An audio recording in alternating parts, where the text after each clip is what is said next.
Did you ever have one of those days where you wake up and you're just beat? I thought I was fine. I feel like I got hit with a stick.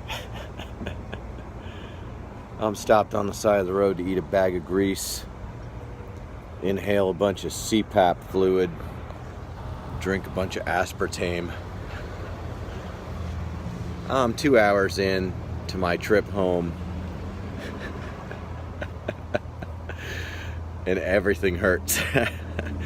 I don't know if it's my age and the weather, but I woke up this morning at like 3:30 a.m. and I was up. There was no going back to sleep. I love where I stayed the last 3 nights.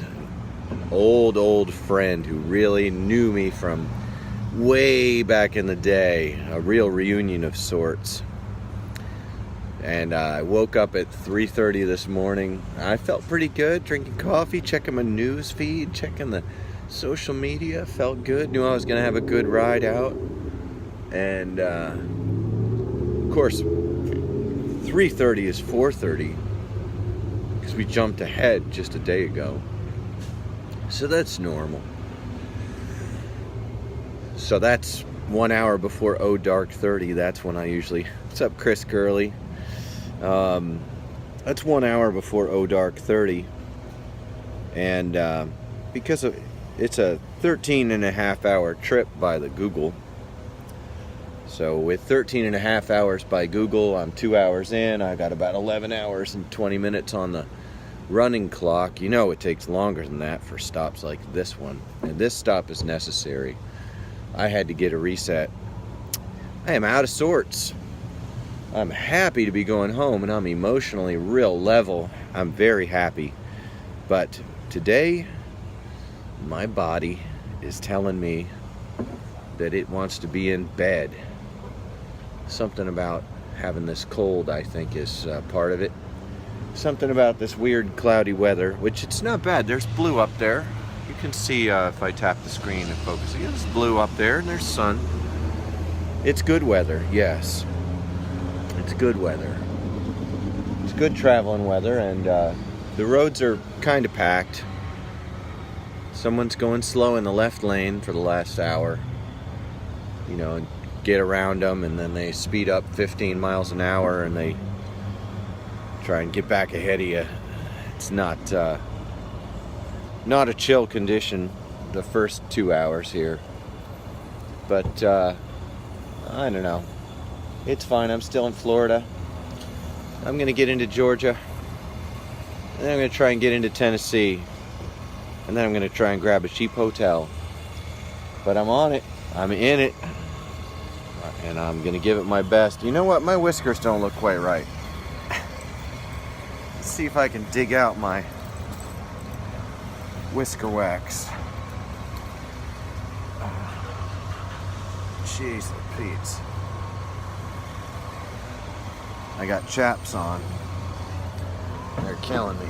Let's see if I can get my whisker wax out of here. Got it. Alright. Do some whisker care here. Bearded Gentleman whisker wax. Alright. Never used it yet.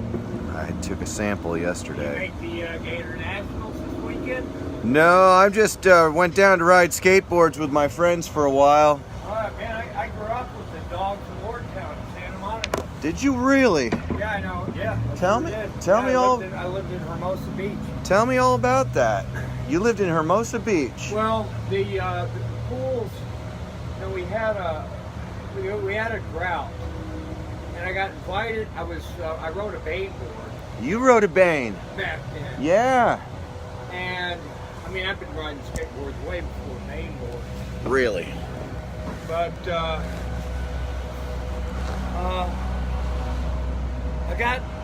I knew him actually more from surfing than I did from skateboarding. Really?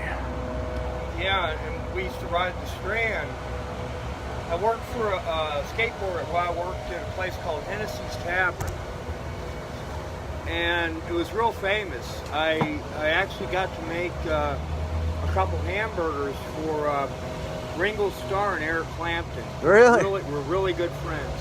Huh. But back then in the day, it's right after I got out of the Air Force, you weren't. I was only 20 years old.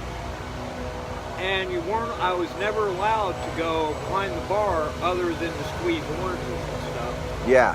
But I had a job with AstroTune. There were these big damn car cassette decks. And you'd wear them like a backpack.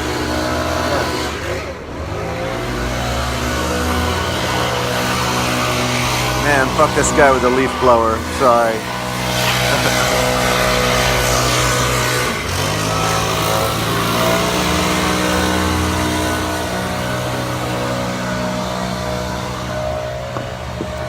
But I went out to ride with him one time, and this girl, she was like this up and coming future, so she thought, movie star. She was living in Culver City. Right across from my MGM studios. And she goes, yeah, I got a lot of friends, that all riding their skateboards. And I had just been working up in Salt Lake City in a ski resort that winter. Split people, real assholes. And they invited us out. Well, they were poaching. They were poaching like all these wealthy people. Uh-huh. They would like jump their fence and would go in. And pump out the pool? Well, there'd always be a little water left in the bottom. And you can't do that in Florida because you'll have it'll pop out. You gotta have. Oh, and you gotta carry $1 million ground is too soft. Yeah. But out there, man, I wish you guys could hear this. Sand, the aquifer, and all that bullshit.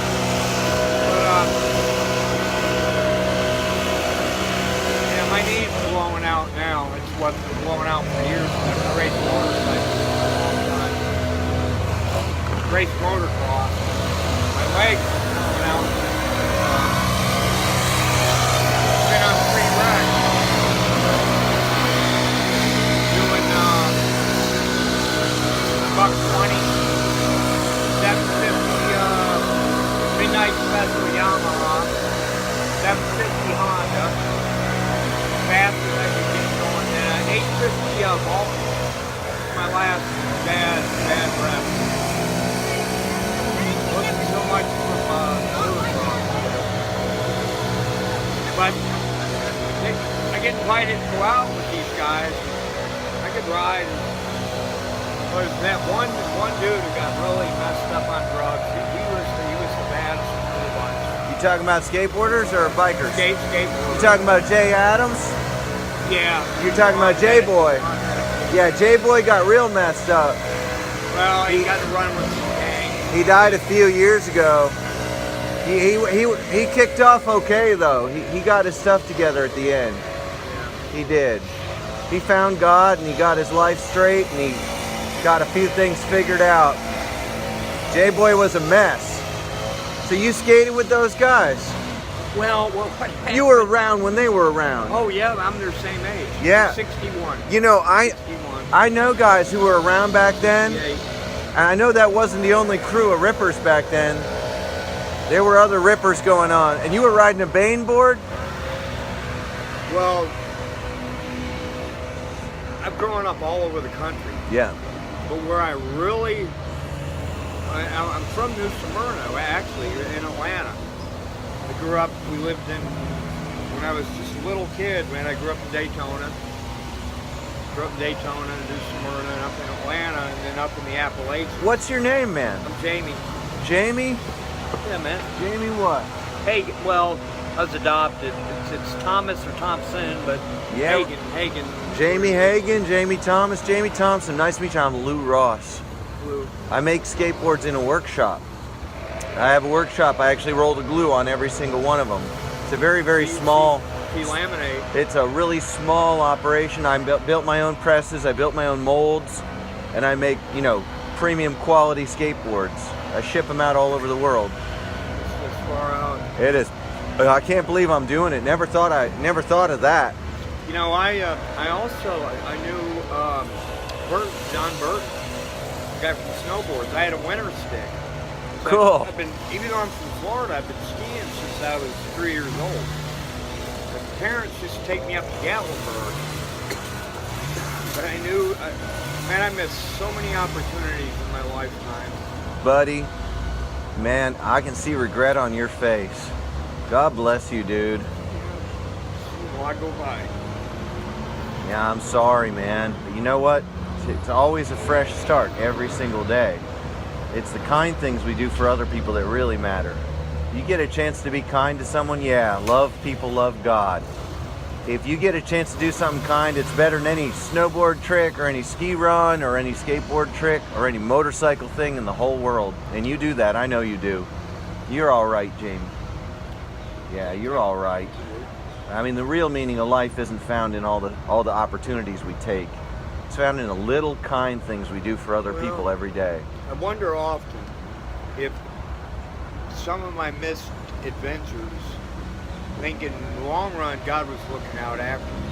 I like that perspective, man. Because had I woulda, I could tell you stories of having all the lotto numbers and not playing the ticket one night. I can tell you some shit. Make most people sick. Well, that's dodging a bullet, man. You know, winning a whole bunch of money doesn't improve your life. That's a fact.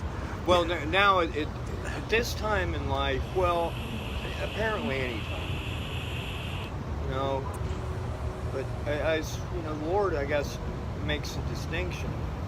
Some people that get it, you know, they squander it all. And like I got an uncle who's worth hundreds of millions of dollars. I couldn't call him and ask him for $20 right now. Yeah. Because I was adopted dad, adopted 6 kids for trophies. Really? Yeah. Still alive too, 102 years old, man. Really? 102 years old. All that money doesn't mean anything without kindness. Here. Holy shit, dude. You know, You don't have I to call. appreciate this. You don't have to call your uncle. Well, no. Listen to this shit.